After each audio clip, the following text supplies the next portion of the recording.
That's all it is. Yeah, honey, I know. I know. Thank you, guys. I appreciate you coming on. Hold on 1 second. Yeah, honey. Yeah, I'm in the studio. I'm about to go. Damn, yeah, it was only 1 or 2 pictures, and it was just cause.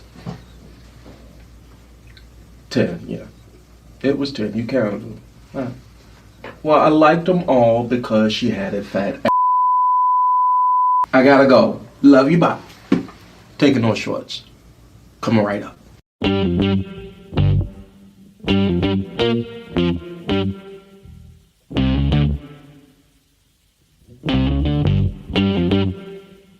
We talking about practice. Not a game.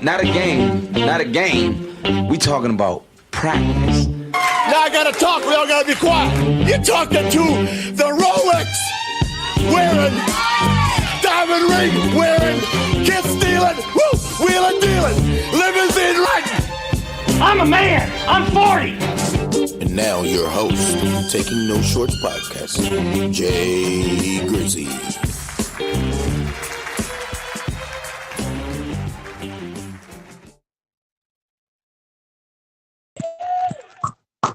Yeah, I think I got it. There we go. Welcome, ladies and gentlemen, to Taking No Shorts podcast. I'm your host, Jay Grizzy Green, a.k.a. Mr. Leave No Meat on the Bone. Exactly. A.k.a. the Black Dick Cavett. Exactly. A.k.a. Hide Your Auntie. Exactly. I can't come on. I'm going to lose Hide Your Auntie. I'm going to lose that shit. Because everybody in my age group is trying to claim that mantle, but I'm just trying to find my way to the AKAs, ladies and gentlemen. This is a special episode. It's not live, but trust and believe. When this drops, and I'm going to tell you which episode it's going to be, you're going to like and love it. Make sure you like, share, subscribe anywhere where you find your favorite podcast. Also, every Friday, 8:45 p.m. CPT time, Apple, Google, Spotify, everywhere where you find your favorite podcast. Also, Twitch, YouTube, and Facebook Live. Got a special guest tonight, ladies and gentlemen. Let me. I don't know. I'm gonna let him give his AKAs. I know him as a comedian. I came up in the stand-up open mic game with, but he went on to do bigger and better things with his stand-up game. Ladies and gentlemen, a friend of mine, and hopefully a friend of you, Mr. Jaye Tola. What up? You got an AKA?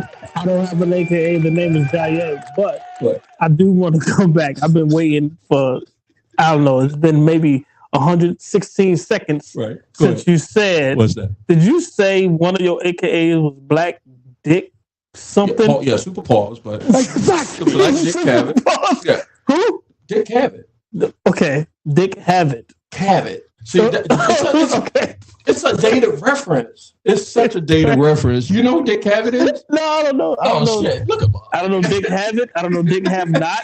I want to use that now. I don't know. No, nigga, don't use none of that. When you said it, I wanted to say something, but this is your show. No, I didn't want to be disrespectful. You could have said a Dick Cavett. Nigga, I'm not going to say that. You need to stop saying it. Sorry for keep saying the N-word. I don't know if we can say that here. The N-word is definitely allowable. All right, we can say nigga, but you shouldn't say Dick Cavett. I meant to say, I think it's just because of my palate and the way I talk, Dick Cavett. Dick Cavett was late 60s, early 70s, started out as a comic, found out that comedy wasn't his thing, and then he went on to do Johnny Carson type shit, like talk shows, Ed Sullivan, stuff like that. Turns out he used to hang out in clubs with Eddie Murphy, he used to hang out in clubs with all the Jerry Seinfelds and stuff like that. He just wasn't good on stage.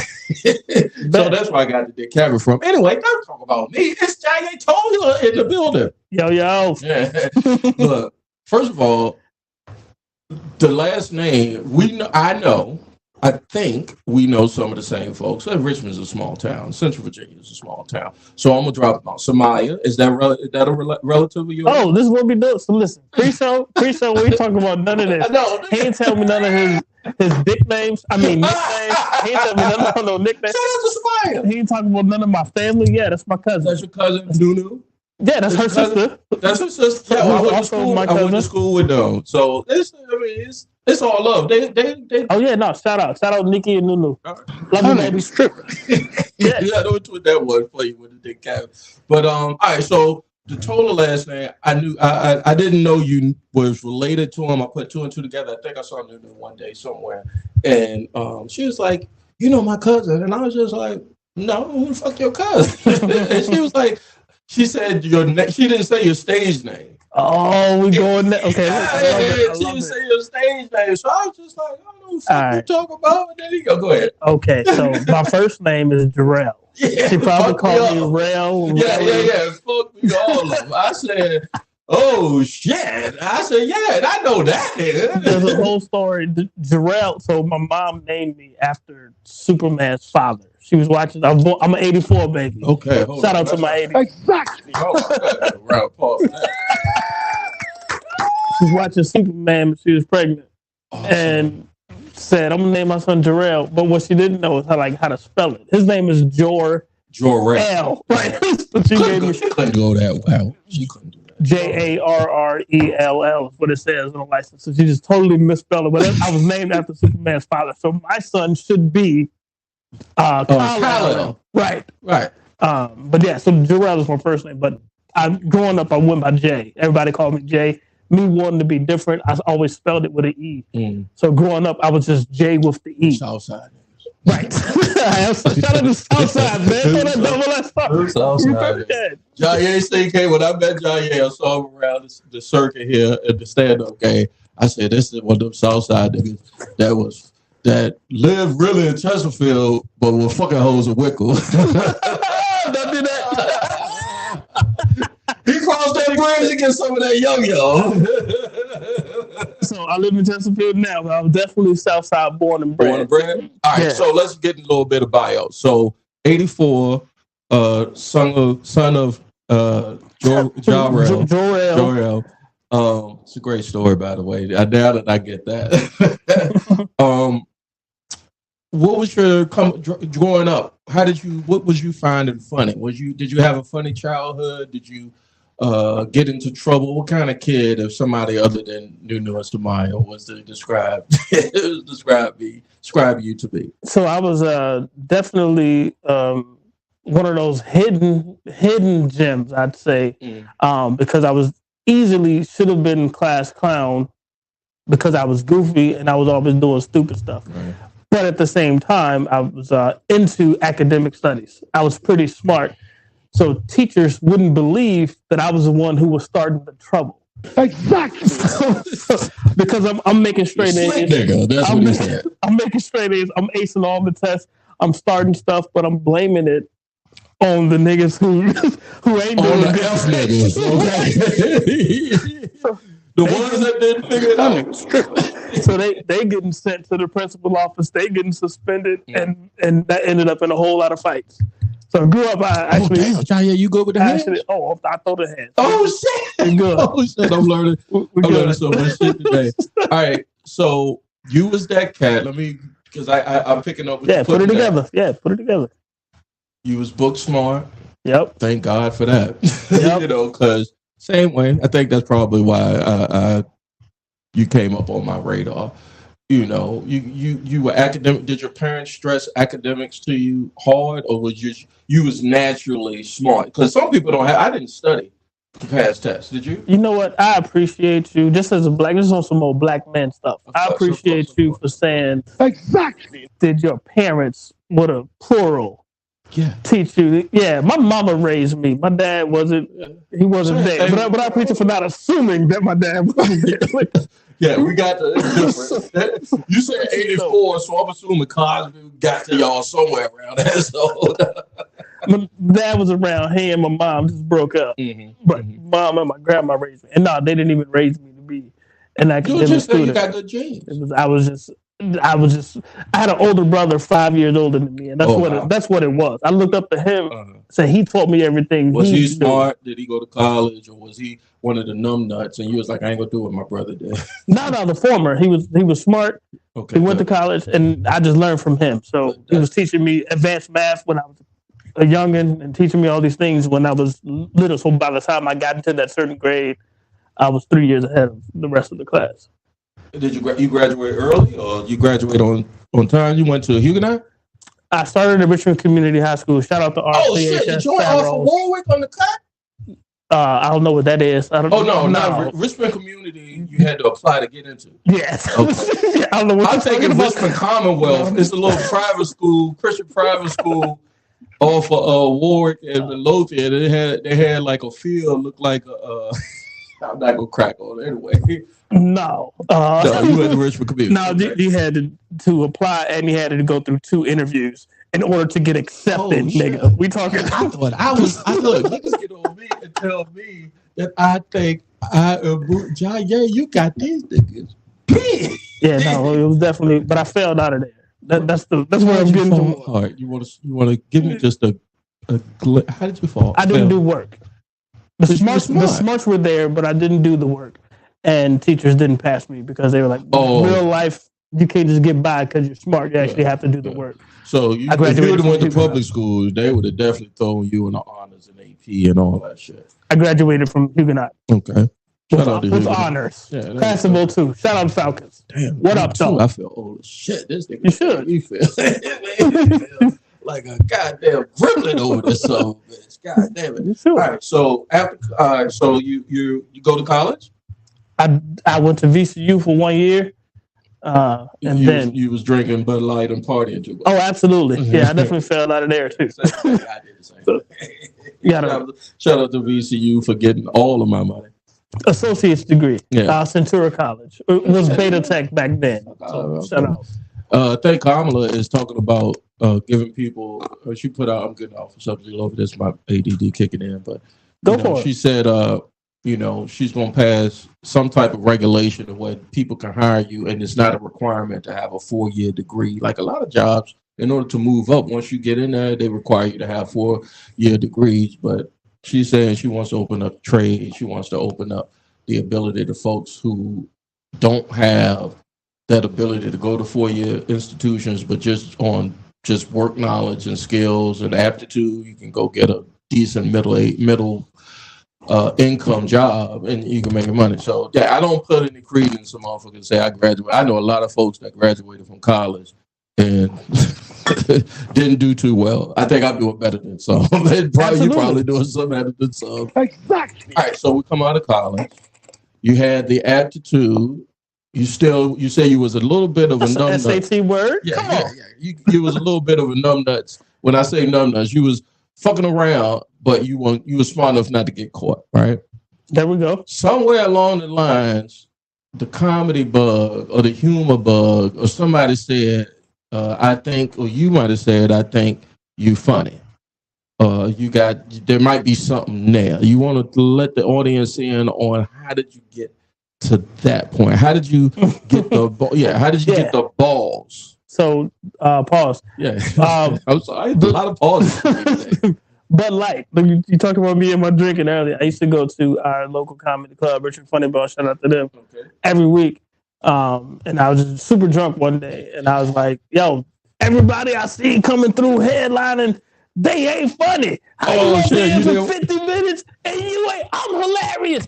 I'm the guy at everywhere. I'm at every party. I'm the guy who's making everybody laugh. You come to my crib, I'm making you laugh. If I come to your crib, if I don't know you, I'm making you laugh, blah, blah, blah. And one of the servers heard me, and she was like, bro, it ain't what you think it is. Sign up for this. We got this amateur competition. What was it? Clash of the Comics. Yeah, Clash of the Comics. I was giving exactly. Yeah. I was like, bet, sign me up. How do I do it? And then immediately humbled my first time on stage. Immediately. I'm talking. I went over my time. Lights cut off. Oh shit! I wasn't funny. We had the Clash of Comics. They operate. You got to have a 5-minute set, and it should be tight. My first joke didn't hit until about 3.5 minutes into it. You didn't write, and that's a long time. Yeah. To be talking, because I'm a storytelling type of comic, so I didn't. Yeah. But I didn't have the mechanics. Though you got to have a joke in 20 seconds, and then you got to have another joke in 35 seconds. Blah blah blah. So it took me 3.5 minutes to get to the first joke, and by then everybody's bored and drifting, falling asleep. And when I'm looking at the tape, I'm like, ooh, this ain't as easy as I thought. First 3 or 4 semi-circles. right there. If you ever been to the Funny Bone, not on the audience side, but on the performance side, those first 3 or 4 rows, you really you can see that. And when you don't see somebody in that joint rocking with you, oh, you swimming. you swimming in the deep end. Right, I would say this ain't 4 feet either. I'm out here. But you kept going though. But it gave me a thrill. But it let me know, yo, this ain't as easy as what you thought it was. Being drunk, looking at these people coming through the gracious stage. So it definitely humbled me. But the thrill of that, I gotta laugh eventually. Mm-hmm. I like this. Mm-hmm. I enjoy being in front of people. I've always been a public speaker. Yeah. So, hey, let me get back to the pen and the pad. And actually write. Yeah, so this is the part where Grizzly jumped off the because similar, what you got? So you saying, all right? I was about to go into how I got understand. This is not about me. We talking about talk to me. No. We did. That's another. That y'all can go back to episode 3, 4, 5. Oh, what me and Monty had to say. It was like over breakup.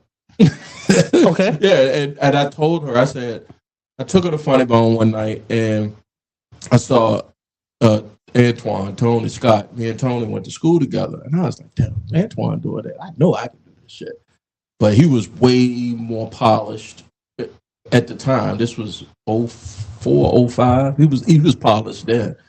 And I came off, and he was just like, you gotta that first 30 seconds, you gotta give that energy. And I was just walking up there. I think I was high or weed, or I was sipping too, and I just didn't have that energy. And at the time, I was just doing it to impress a chick, and I was just like, okay. And then after I put in the work, I was just like, to me, putting in work on a stand-up type situation was, going out every day, working on bits. Well, every day, every chance you got to get mic time, work on bits, and then pull it back and see where you can improve on it. And when I pulled it back and started getting, and I did all the writing sessions, I ain't disciplined for that. I'm totally not disciplined by that shit. And so by that time, life was coming at me fast. I was just like, look, I'm just gonna wing this shit. I'm a freestyle. I'm a freestyle. And look, there's nothing wrong with freestyle in comics. I get it. You want to believe, and I don't want to come off like I'm judgy here, taking no shorts podcast, but I am. But this is my podcast. Hey, when you freestyle, usually you're not funny. You usually gonna bomb. I did it. I'll be like this. I've never seen you bomb. I've never seen you bomb because I always put it together that you could tell who put in some work and who didn't. And that's not a slight to any other comics, because the comedy game, it's a solo sport. I always say it's almost like tennis. You got to be young and you got to be solo, or golf, like a solo sport. It's rare that you find people that you have in common with comedy and that you push each other. That's why I like the relationship you have with Corey. You want to get Corey a shout out? My man. Yeah. Corey Marshall, what up, bro? And Madman. Corey, that's a unique motherfucker. I would tell you that right now. He is an enigma wrapped in a riddle to me.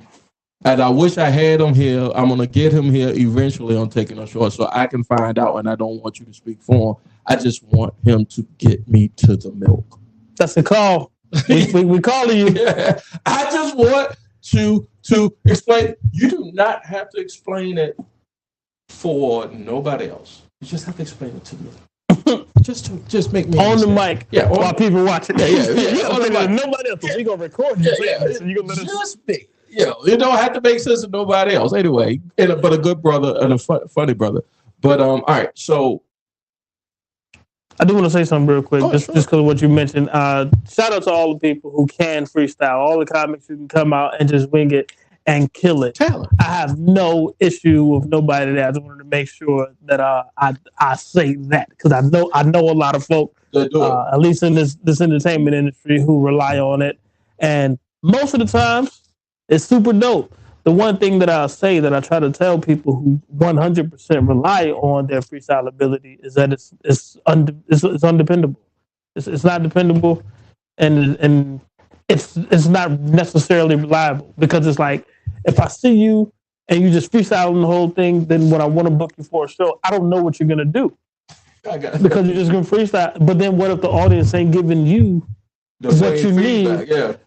Right. So it's one of those things that I would just caution. But there's nothing wrong with it. There's some guys who I've seen freestyle every time. When I say guys, I'm including comics, both genders, men, women, people who share both. Right, right. I've seen where people who do freestyle 100%, and I've seen some of those people rock every time, and it's crazy impressive. It is. I always think they're on cocaine, but it's okay. It's okay. Funny story. We'll get back to the rest of the show. Is it a cocaine story? No. Me and Tin Man. Shout out to Tin Man. So it is a cocaine. Yeah. Me and Tin Man. Where was we at? I don't know where we were. Oh, we was shooting an episode of Taking No Shorts. I didn't know he was going to be a week later at this place that I think it's a thing now where you got karaoke and comedy and open mic at all in one venue. Mm-hmm. And I saw him the week after we recorded the episode. The episode didn't go out yet.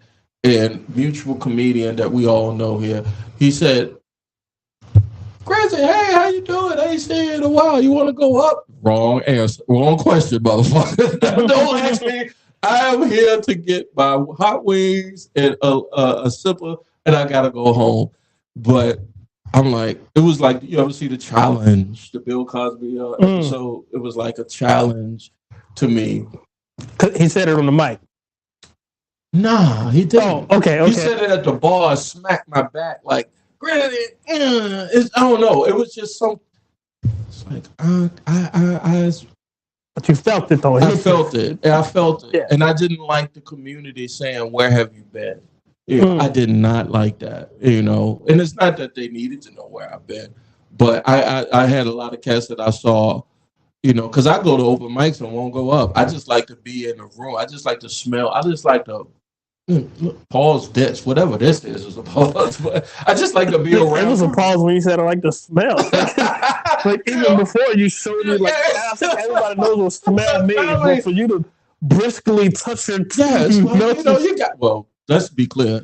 If you don't do one of them joints before you do one of them joints, you got to right. Nigga, what kind of code are we talking? I'm talking eat coochie code. I know what you said. Eat coochie code. That's the code. When your nose touching, that's how my uncles taught me. He was like, nephew, don't just go put the whole mouth on the whole thing. He said, let that tip of that nose get down there. And if it don't hit where you got to go. This has been a note from uncles called Hot Takes. Yeah. If it ain't taking you where you got to go, get the fuck up out of there. You dig? Exactly.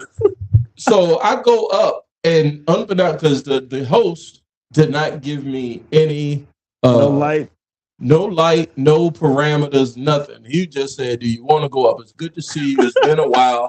Do you want to go up?" It's a church show. Yeah, I was like, you said it's a church show, and you go up. You mother nigga, you know I did. Exactly. As soon as I dropped the 4-letter word, and I think it was fuck or shit, he yelled off the mic, "No, nigga, no." And I'm like, oh, my bad. So now the audience is looking at, I'm looking at the audience, and it's like, this heathen is up here trying to make us feel uncomfortable. So now, one of the tricks I learned was I went and focused on one motherfucking audience member to try to get somebody on my side and hope it pulls back into everybody. No, it wasn't working. That's my time, ladies and gentlemen. Thank you. Good night. So man, you set him up. Yeah, set me up. They didn't even tell me, man. They didn't even tell me. Can't do him like that. That man went up there, did clean comedy. I said, look at this shit here. Right. Fuck out of here. Get out of here. Clean comedy. It works, doesn't it? It's a good shit. It's all I do now. Yeah. I started off cursing And what happened was I did a show at a church. I was only supposed to do 15 minutes. This was in like 2014, I think. Mm-hmm. I was only supposed to do 15 minutes, and the headliner was coming to do 35. And when I got off stage, the church people came and ran to me and was like, "Hey, the headliner got into an accident. He ain't gonna make it." I'm like, "Oh, he ain't gonna make it?" I'm like, "Oh my God, I'm so sorry." They're like, "Oh no, he's fine. He's not gonna make it here." I was like, "Oh, we gotta say a whole thing. He had an accident. He ain't gonna make it." I'm like, "Oh my God, like, are we all going to the hospital?" Why are we still having the show this motherfucking day? Right. I was like, "Oh my God." So basically they said he wasn't gonna make it to the show, and they asked me could I come back up and do another 30. Oh, 30. And I was like, "Ooh." Because at that point I'm cursing every other word. I'm like, the 15 minutes that I gave y'all, I wrote them with curse words. I had to black them out and change it. And at the time, who's now my wife, shout out to Shelly, told her exactly. She was my girlfriend at the time. She was like, "Well, hey, let them play like 2 songs." So they asked the band to play 2 songs. She sat me down. She was like, "Just write down all the titles of your jokes." And she was like, "Okay, this joke, do it like this. This joke, do it like that. You got another 30 minutes. Just do it like this. Don't say those words. Don't say this. You can talk about sex. Don't say the P word. Blah, blah, blah." And so she helped me redo or revise the jokes to make them clean. Is that when you said, I need to go ahead and buy this ring? I need to go ahead. What is it? 15, 20% of 30% of the income? You said that night after you got, did you kill? I don't want to say did you kill at a church show, but go ahead. Yeah, I did kill. I rocked. And it was 35. I did 35 minutes. And yeah, I crushed. And a standing ovation at the end. And it was one of those, so now I can take this to a general stage and it doesn't have to be church. If I can do 45 minutes on a whim, it opens clean, up a lot. Yeah. Then I'm gonna just go clean 100%. Yeah, I still say nigga. Y'all heard me say nigga a couple times just now. I still say a lot.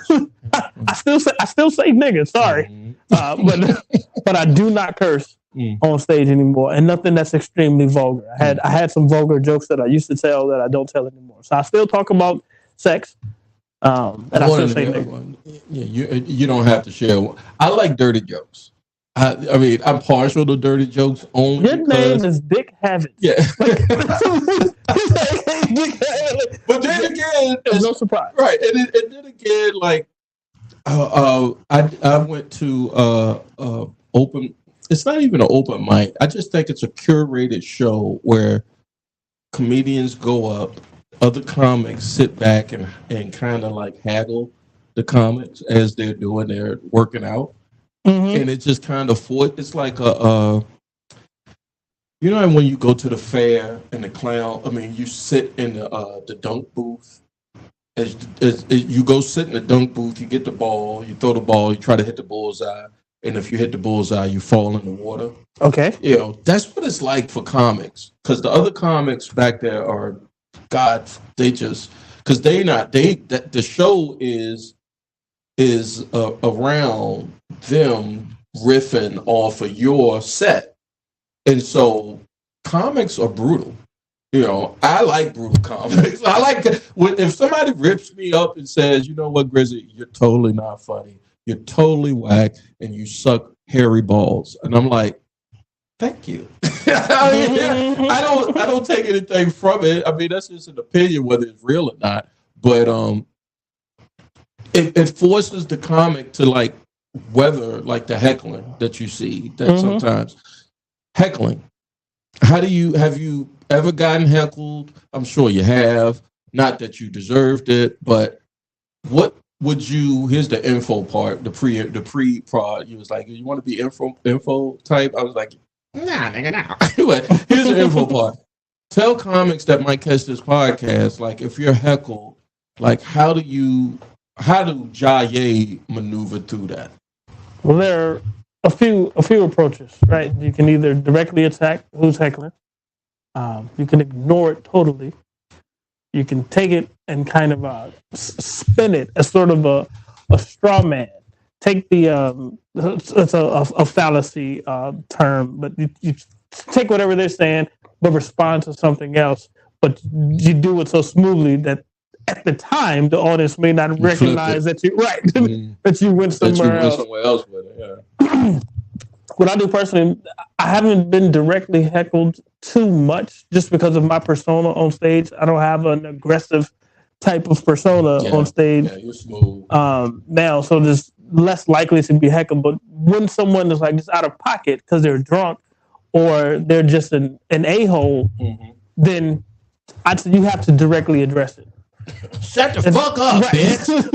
That's what I say. Right. I mean, right. You ain't gonna say right. You ain't gonna tell nobody to shut the fuck up, bitch. Right. Now I call people mother vipers. Like, cause now viper, Jesus said viper when he flipped the tables. When they was gambling, he called everybody vipers. And I'm like, oh, that's a curse word back in those days. So I'm gonna say that one. But now I put the mother in front of it. I don't know how Christian that is, but now that's what I'm. In Aramaic, in Aramaic, he cussing the fuck out y'all.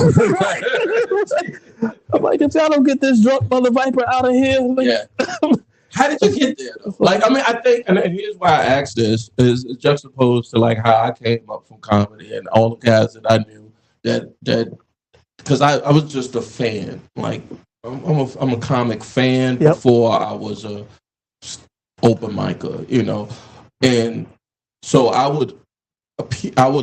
listened to a lot of cats, and I'll give a shout out to Dave Wingfield. Hold on, let me make sure I get the right drop for Dave. Dave, he used to do the Funny Bone a lot, and I went up to one of his writing sessions, and Dave was like, you know, punch up, don't punch down. And I was just like, nigga, I don't know what the fuck that means. I really did. I had a hard time understanding that. Then my wife, one day we was in a heated discussion, she was just like, we get it. Yeah. She was just like, dude, this is why motherfuckers don't fuck with you. Like, you just not like, I mean, it's something to say for comics that are likable. It's something to say about that. You know, you're almost halfway there, really. Right. The likability factor is probably like 75% of the performance. Yeah. Because when people like you, when they connect with you, you can say something on a scale from 1 to 10 that's like level 2 funny, but they'll laugh as if it was 10. They'll let you slide. If they don't like you, you can say something that's 12 funny on a scale from 1 to 10, and they're not gonna laugh. Right. Because they don't rock with you. Exactly. Yeah, so all that, so punching up, punching down is, you know, you don't beat somebody lower. Don't pick on the little guy. Yeah, don't pick on the little guy. You big them up. Show a way to be vulnerable, to showcase. First, you be vulnerable. Let me expose myself and all of my errors and flaws, and then it's a safe way then I can talk about my wife or my son or this person in the audience. I talked about my son because we were studying. He was in 3rd grade. We were studying U.S. history, Civil War, I think 4th or 5th grade, 3rd to 5th. And I was so upset. You know how to study, nigga? I do know how to study, but I was so big. He's my stepson, right? I treat him like he's my son, but I know also at the same. Here's what the premise of the joke was. You know, as a step parent, like your genes ain't all the way. It ain't all the way in there, you know. So I'm doing the right thing by being a great dad, being a great husband, and helping him with his homework. And one of the questions was, I think it's 5th grade, why did Abraham Lincoln free the slaves, right? And we were doing this writing session, and I got so the way it went was my son said because Abraham Lincoln was black. Right. Oh goodness. And I was so upset. Yeah. I was so upset. And so I cussed him out in the joke. Like, how the fuck do you think? You know? And it didn't land in the writing session. We was like, yeah, don't you can't crack on. You can't make a joke about your kid because he don't know no better. You're supposed to be helping him. But I'm like, nah, that's just ignorant. Like, Abraham Lincoln ain't nowhere near black. Now, he's 25 years old now. So when he sees this, when it drops, son, you know you won't write for that shit. I told your black ass to study, you son of a bitch. I told your black ass to study. And you come up with that shit. But it'd be funny if he's just finding out that Abraham Lincoln is not black. He's like, oh, Oh, what is that? And I used to tell my mom, God rest her soul. I call So my you telling mom. me Christopher Columbus ain't Chinese? You're right. That nigga ain't Indian. He invented smallpox. I mean, what? But so I called my mom that night. I was like, Mama, do you believe the fuck this little nigga told me tonight? She was just like, baby, show him some grace. Show him some This story about his son was brought to you by Hot Takes. Show him some grace, But no, I'm gonna say envy. I always was struggling to be likable because my mouth would not allow. I was an energy comic. Never was on joke. A cerebral. Yeah, never was on that thinking. And don't think I was a passion guy. I was whatever came to mind, whatever was once with Thomas always like give him that energy. I used to do Tim Casey's mics in Lakeside. I don't know if that was the first time I met you or not. I think it was either that or McCormick's. Had to be before. Yeah, McCormick's had to be before. Yeah, before that. And I used to they play the intro music. I grab a stool and I stand on top of the stool, just animated, trying to get the audience. It's like 3 or 4 hillbilly drunks in there. It's like I look back now, 15 years later. It's like, what the fuck was I doing trying to get the folks in the audience on my side before I get into whatever drunk joke I was about to say? But shout out to Tim Casey, by the way. Yeah, Appreciate Casey. Oh God, Casey, you know what? I'm gonna have to record Tim Casey, just like this show because he can't be live with me. Tim Casey gonna give you 17 hours. Yeah, that boy can talk, and he got a whole lot of experience, knowledge, and stuff that he's been around. So I'm gonna reach out. out. I got a story. I'm gonna save it one day. God damn, that's a special motherfucker. Yeah. Yeah. All right, so Jaye, all right, we get to the beginning of the stand-up game. You in Short Pump, Funny Bone. You out there with your Bud Light cracking on a headliner saying y'all think y'all doing shit. No, y'all ain't doing shit. Watch and see. And then, right. When you started taking it seriously, how did you know that the art or the bits was coming together? How did you know? So it took years. Because when I performed my first time and didn't do so well, I still didn't understand that I needed to be on stage often in order to build the craft, in order to learn the game and actually get better. So I was doing once a month at the Richmond Funny Bone Classic Comics, and that's the only time I was performing on stage. That doesn't develop you. After a week and a half of not doing something, you start to lose the muscle memory. You start to lose the momentum and these things. So to go a whole month and only do a 5-minute competition style open mic, and I did that for like a few years. Really? Yeah. Oh damn! I did that for a few years. You might have seen me at maybe 1 or 2 open mics here and there, but I wasn't hitting them the way that I should have been. So 2012, I started in 2009. 2012 comes around, and that's when I realized, hey, it doesn't seem like I'm getting any better. These people don't think I'm getting any better, and because I ain't getting nothing from it. You talking about the audience? Who were some of your comedy? The bookers. I'm talking about people who book shows. Oh God damn! Now you're taking me back. I'm talking about people who book shows, not just the comedy clubs, but people who are booking any kind of show. Yeah, that's the business side. Because I'm like 3 years I've been doing this, and nobody's hiring me and booking me to come do their shows. But then it's like, well, dude, in 3 years you've only performed on stage maybe 36 times because I'm only doing once a month. 36 times 5 minutes is maybe 210 minutes, maybe 310 minutes. Look at the math. I'm trying. I'm sipping on the best dog dad, but I'm trying. Yeah, I think it's 190, 200, somewhere around. That's not enough time for bookers to see what you got. Right. And I didn't realize that until I got booed. When I got booed off stage for the first time, well, for the only time, let me say that. For the first and only time, it actually gave me a drive unlike none else. I had won finally a champion of the champion competition at the Richmond Funny Bone, and I thought, okay, now I got it. I go perform at Virginia State University. Oh, was that the show with what's my dude's name?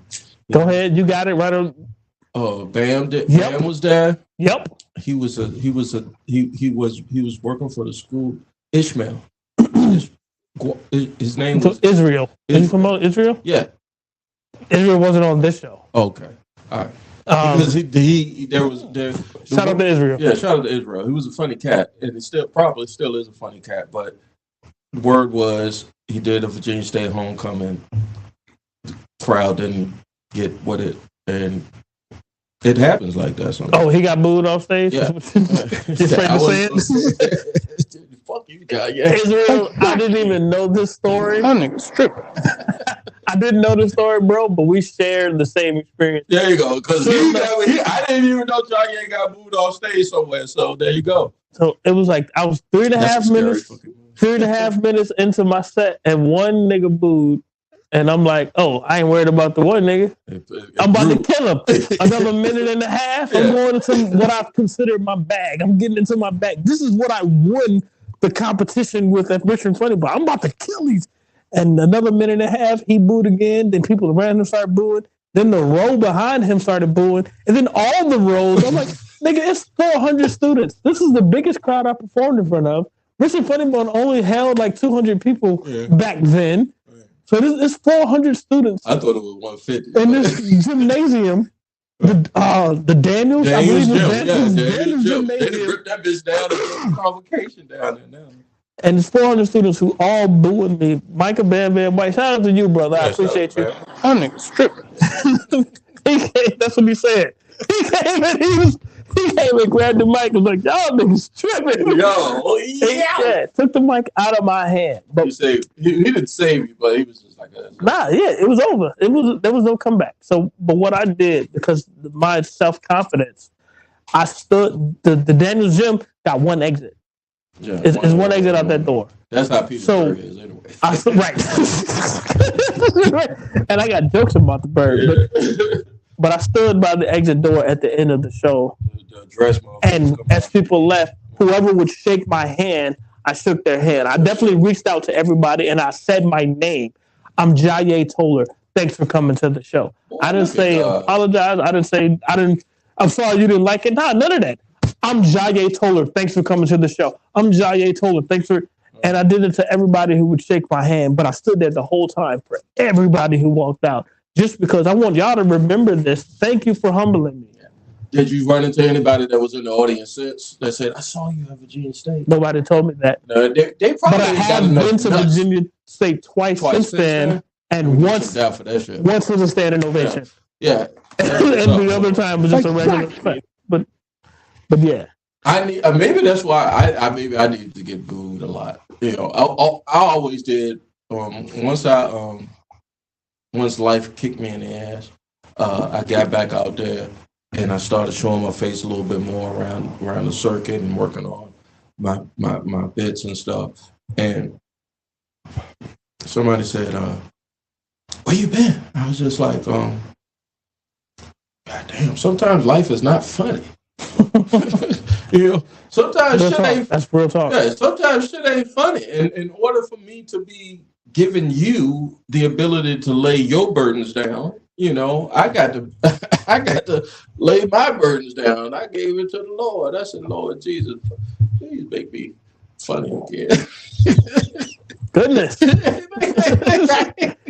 Goodness. Please, like, what was I? I did Remo. Shout out to Remo. Exactly. Remo had a spot over Southside. It was Brewer's Cafe. He did an open mic there, and I went in there, and it was one of these joints, you know. It was artsy fartsy, whatever. And I'm in there like, y'all don't wear deodorant. Goodness. That was like, yeah, you aged out. You say that in the first 10 seconds. You gotta go. You aged out of this shit, okay? Goodness. And I said, yeah, I might have. You know, I just needed to find my niche. All right, so Virginia State happens. you stand on business. You let the audience know that, hey, I'm not going anywhere. I'm going to continue doing this thing. And here we are, 2024. I don't think I know. You got a show you run out in Louisa, that you bring comics together. So not only are you a comic, and I've seen your show, I've seen Off the Pad. I came to see Off the Pad. I want to say it was late May. Y'all came and did another one. Off the Pad. Let the audience know what Off the Pad is. So before I continue, go ahead. So there are a few things that you touch on. I do produce shows, so I do, in Mineral, Virginia. That's one of them. But I produce shows all over. Off the Pad specifically, it's a podcast. We started off as an audio only podcast, but we've sort of jumped to a different thing, and then we do the podcast live on stage. But it has less of a podcast feel. When we do it on stage, it has less of a podcast feel and more of an experience. It's more of a. How you like it? You've been there. How do you like the stage presentation of Off the Pad as opposed to the audio? Because it's a little more interpersonal when we're on stage, and basically it's the premise is kind of similar to other podcasts that you've seen. A lot of things that most people do.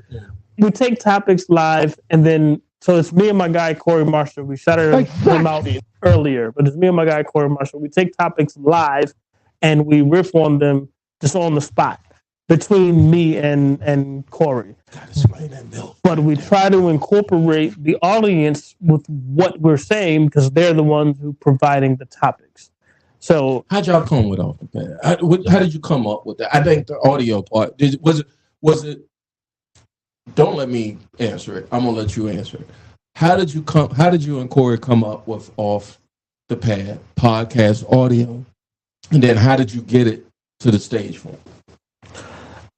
So we talked about doing something together because we performed on stage a whole lot together, and we like the dynamic of our vibes. Corey is more laid back and kind of a stand stillish. How is you likable? He doesn't move. The mic stays on the stand. He doesn't take the mic off the stand. He's more laid back, chill, and he'll just talk just on the mic. And he'll move around the mic, but he wouldn't take the mic off the stage. That boy is special. And I'm way more animated. I'm taking the mic off. I'm going over here. I'm going over there. I'm talking to people. But we enjoy each other's writing. And y'all write together? We do. Mm. Yes. It didn't start that way. but we saw something in each other. It's like, yo, that boy's creative. And from his side, yo, that boy's creative. Yeah. And that got us to talking. That's a blessing. He was like, that's a blessing. What can we do together? And we talked about doing a podcast. Like, yo, do something together. We could write something together. Yeah. I was like, I don't even want to do that. Let's just do something that's kind of freestylish. Let them tell us what they want us to talk about. Who said that? You did, both of y'all? I don't even remember. I don't remember how that.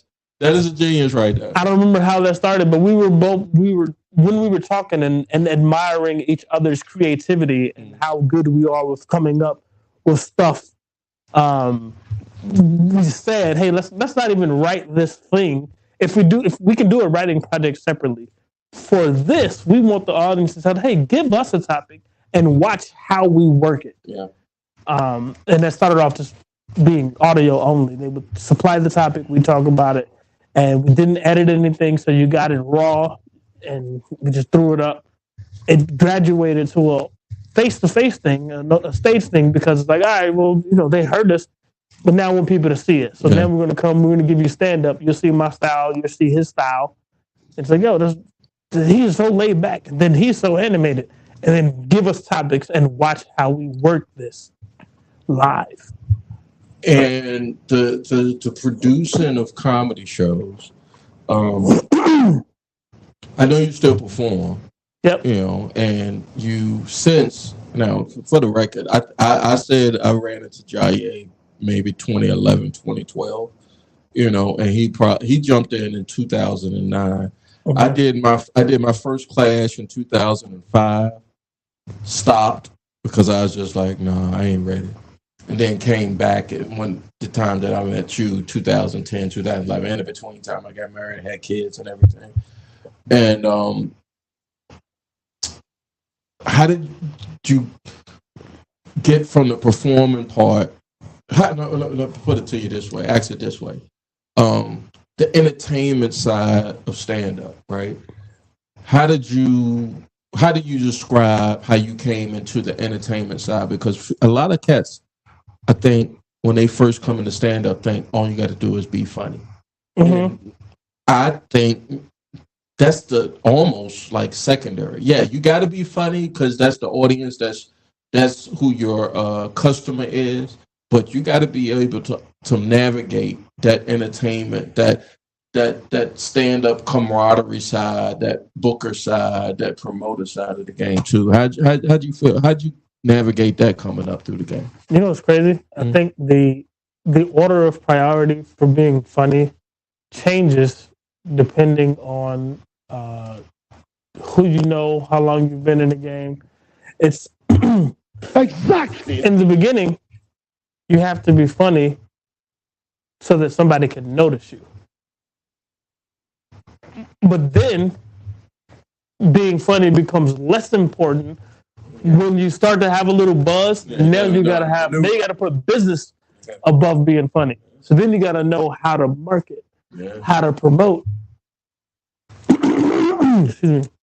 But then there's another. Hit some of this bumble or hit this blunt that I'm about to hit. I think I'm allergic to weed. I can I ain't gonna do it. I want you going out. But I got good home insurance, but I'm not deaf, nigga. Not deaf. Okay. No, you can smoke. I'm just saying that you're fine. It's electric weed. I don't even know what that means. I will not do that. Go ahead. I'm sorry. Go ahead. But yeah, so there's an element that you would want. There's a point where you would want to put the business, not necessarily the business, above being funny. Personally, I don't think you should ever intentionally sacrifice one for the other. In my mind, the comic, you should always be funny. Yeah. But the way that I've seen the game from the experience and observation viewpoint that I've been able to have, I've seen where funny is becoming less and less important. Marketing and promotion is becoming more and more important. And it's not necessarily a shot at anybody, because understanding business elements, the business wants to make money. The business doesn't care if you're funny or not, right? They just care, can you bring people? So if you got A-game marketing and promotion and you super suck at comedy, doesn't matter. I'm going to let you headline this comedy show. I was the prince of bringer shows at Short Point for about 6 months.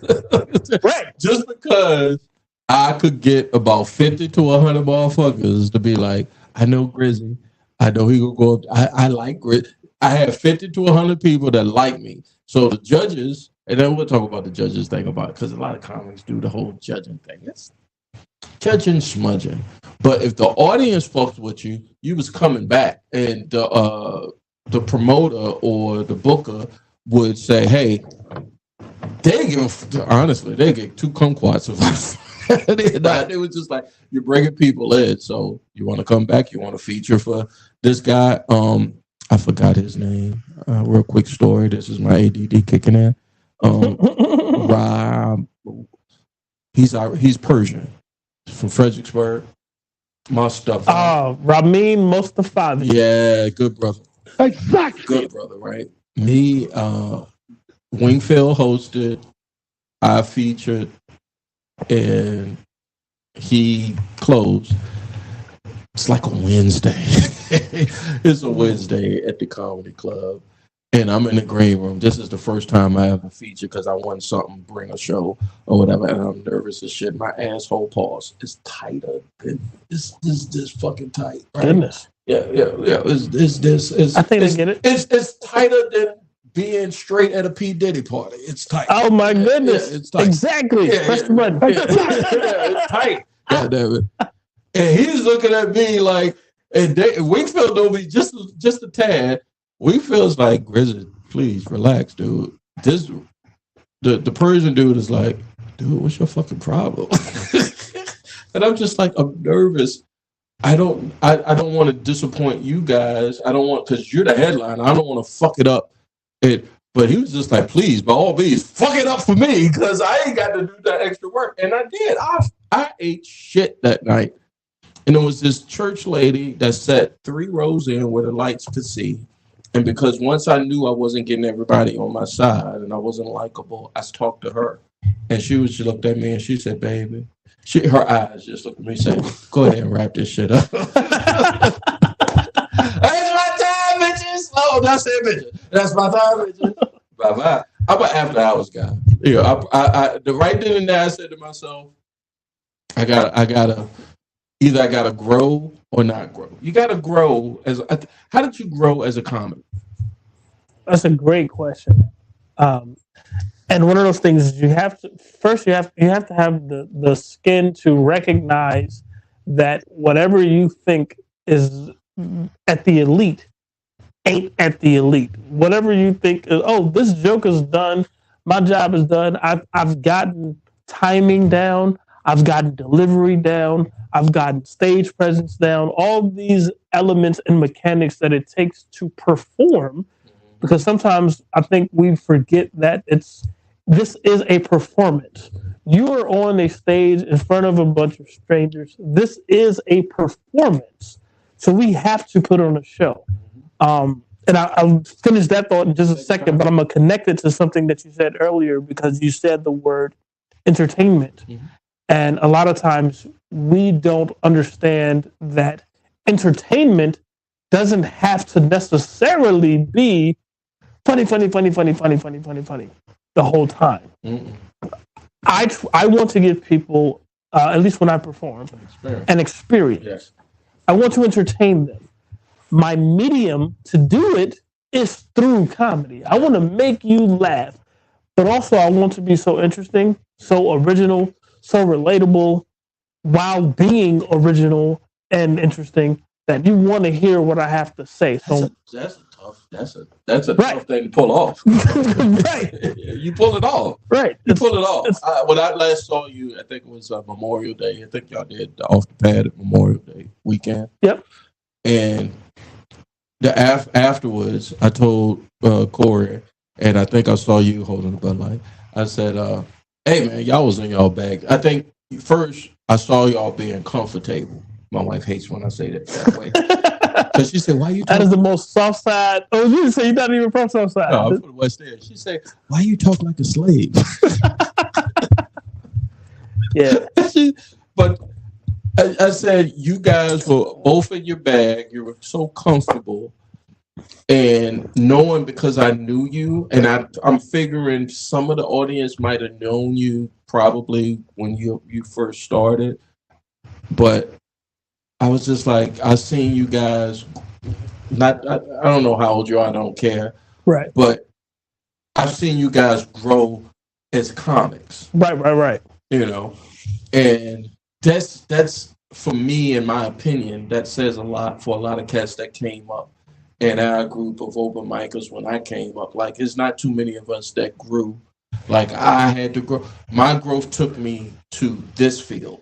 Like, if I go on stage, I cannot be as funny as Jaye or Corey, but you know, put me in front of a TV camera maybe, and I'll show you the whole Monty. Right. But I was just like, man, these guys are in their bag tonight, you know, and I was so proud of you. Booker, man. Yeah, I respect you, Booker, man, and I'll give you a round of applause. So if I can find a round of applause. And I even bought products. I bought a deck of cards from you because you're the pun master.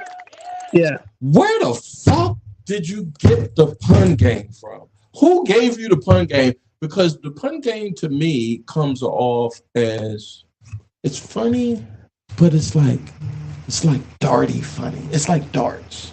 It's a niche or niche. How do you pronounce it? I say niche to be fancy. Okay. It's a niche. It's like, in order to catch a pun, you got to know words. You got to know how words work. You know, and not too many niggas. That nigga stripping. And sitting there trying to figure out how words work. So to land on that hill takes a lot of gumption. And so when you be putting them puns out, I want to laugh so bad, but goddamn, Jay, them motherfuckers is so good. Yeah, they corny. That's what I'm saying. Like for me, my sense of humor, like I like dark shit. I mean, I'm just a comedy fan. So anything that comedy wise for me, I'm just all for. How'd you come upon the pun game? A pun. How'd you come? A pun. A pun. Yeah, there you go. I wouldn't even do the English. Look, my English teacher tortured me in college and high school, man. But I get it. You know, I definitely get it. How'd you come upon the pun game? I came upon the pun when the pun was a pun. That's a motherfucking syllable. It's a haiku, goddammit. This nigga, That nigga stripping. this nigga that came up with a haiku. I came upon the pun, a pun.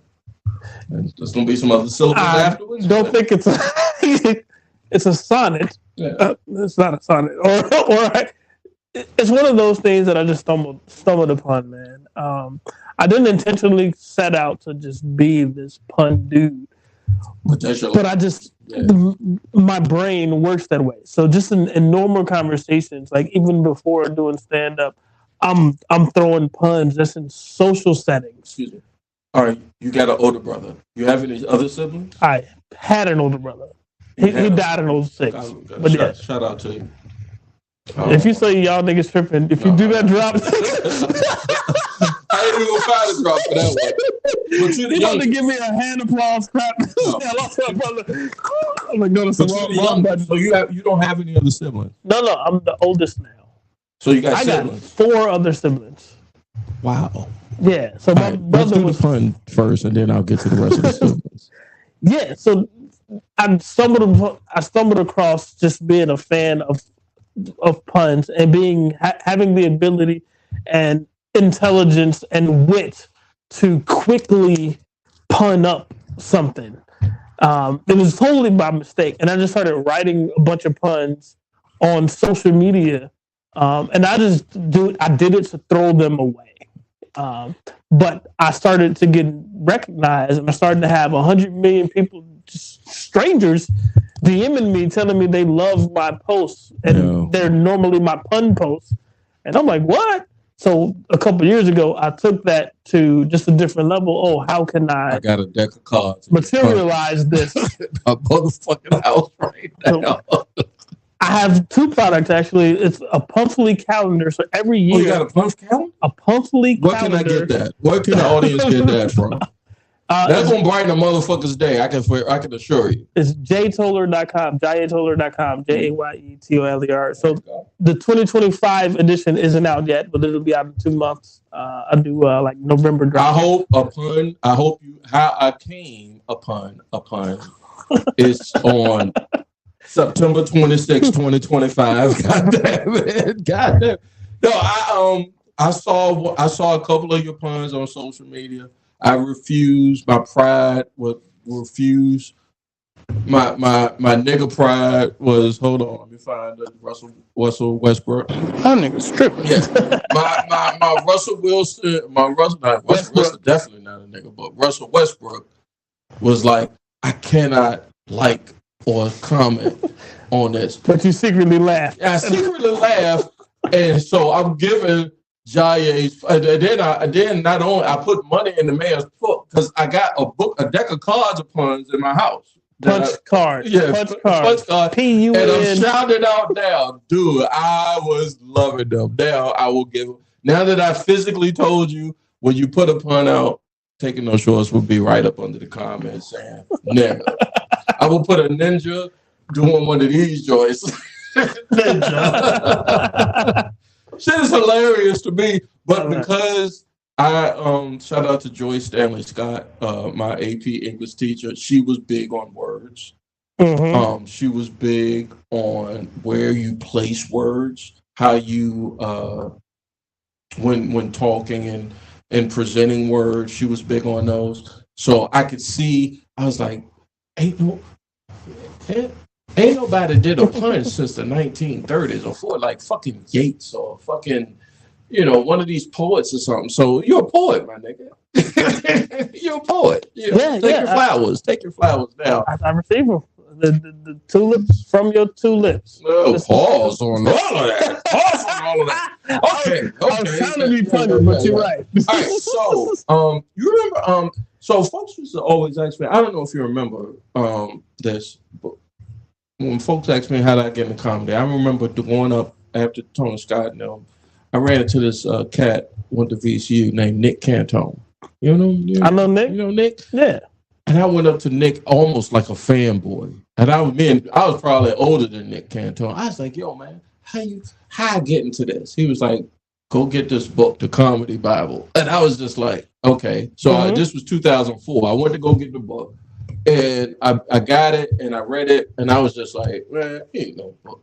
The first year I did stand up, I was doing that shit so like premise, set up, premise, punch, set up. I was just so robotic with it. I was just like, this is not fitting me because it might have fit Nick Cantone, but it didn't fit me, And I was just like, wow. So, but then I started going out to seeing some of the comics in those times. So what were some of the comedians that you saw that I ain't gonna say you, who inspired you as a comedian? Local? What are you talking about?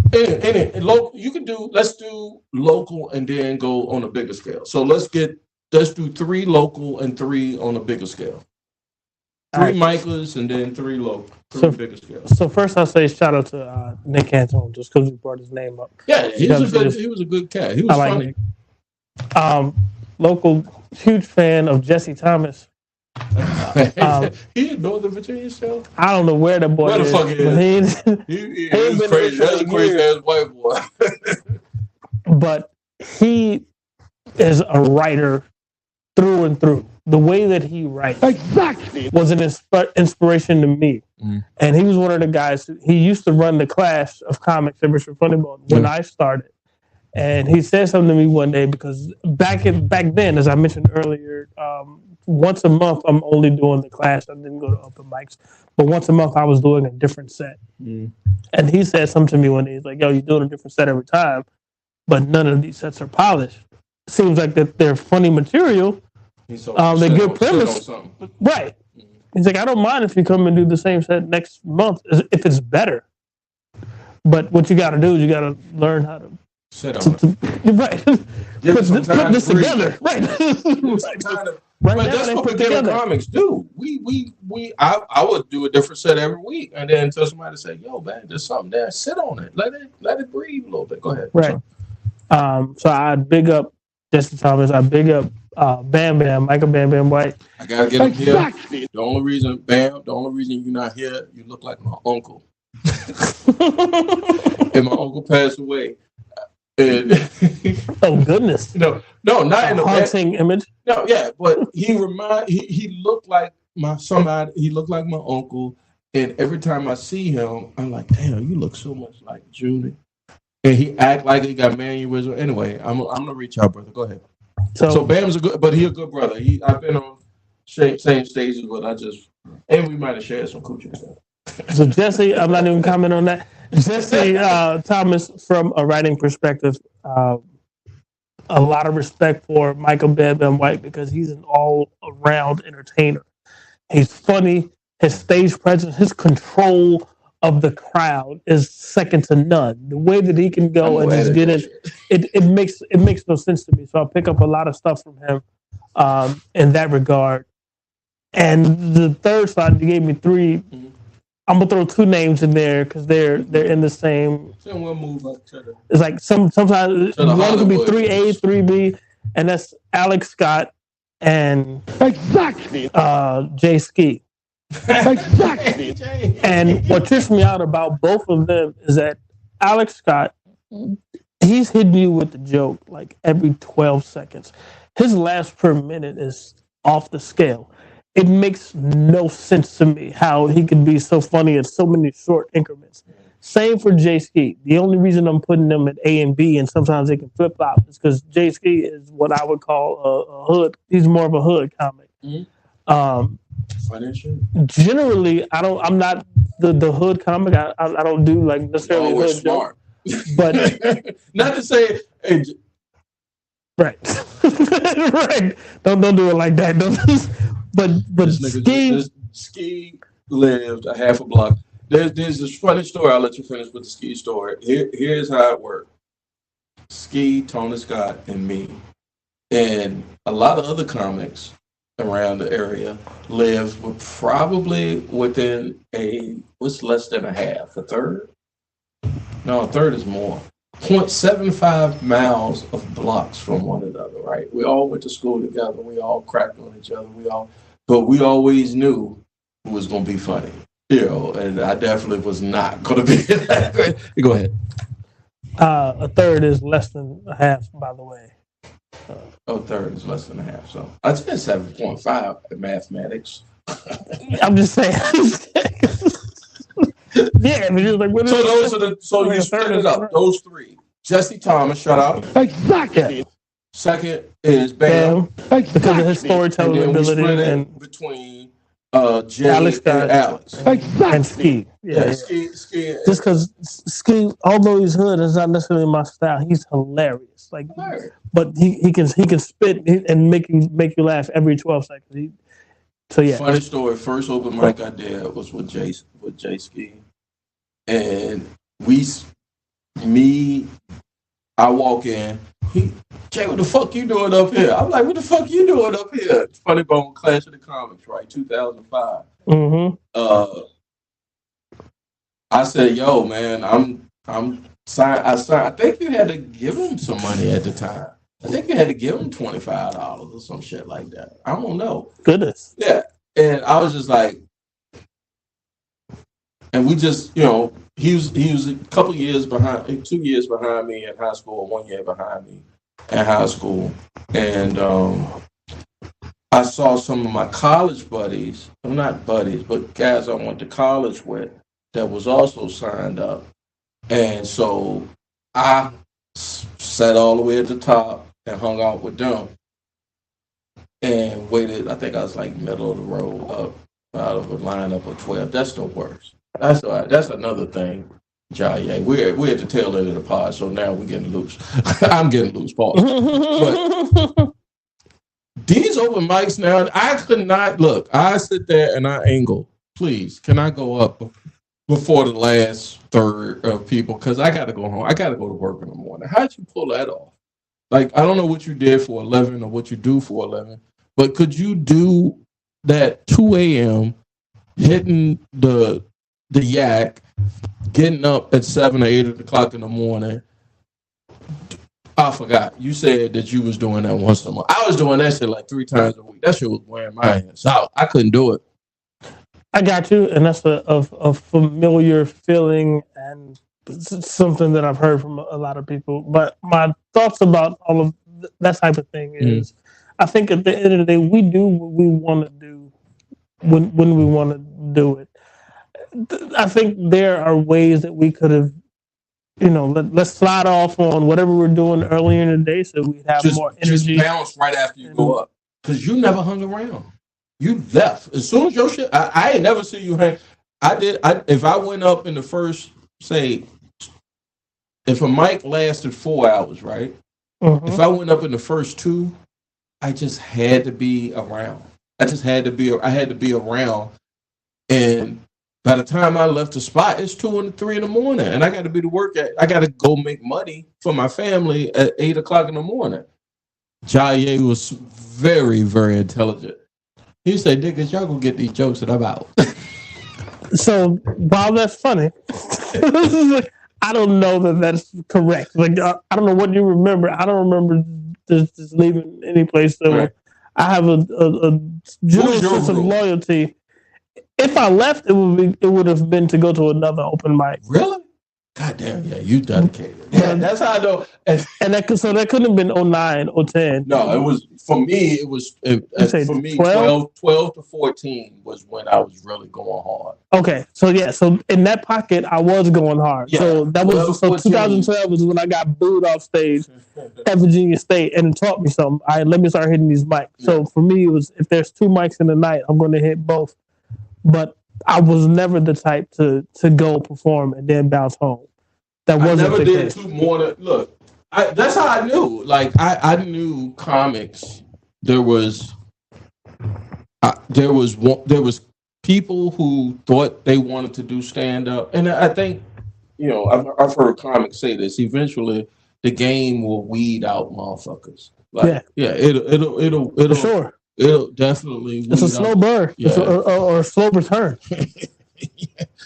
And I stood there said, I think I did 2 mics one night, one time. I did Funny Bone, and then I did Someplace in the Fan, and it was just to impress my wife, just to be like. But y'all convinced me with that, because I'm like, yo, I got ambition, wife. Right? Nigga, you did this on Tuesday and never again. But I was just like, yo, and I think because I started, and then I graduated to the argument was, I think I told Remo, I said, yo, bro, because Remo tried to play me. Shout out to Remo, funny cat, good dude. He's like, damn, Chris, I ain't see you in a minute. Where the fuck you been? I was like, nigga, life. It happens. I don't know what the fuck. And he was like, nigga, I got 5 kids. Exactly. Yeah. Exactly. You talk about life. I'm out here still doing it. And I was like, oh shit, you weird.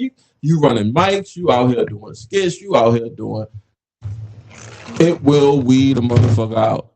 Oh yeah. No, we're not gonna let that slide.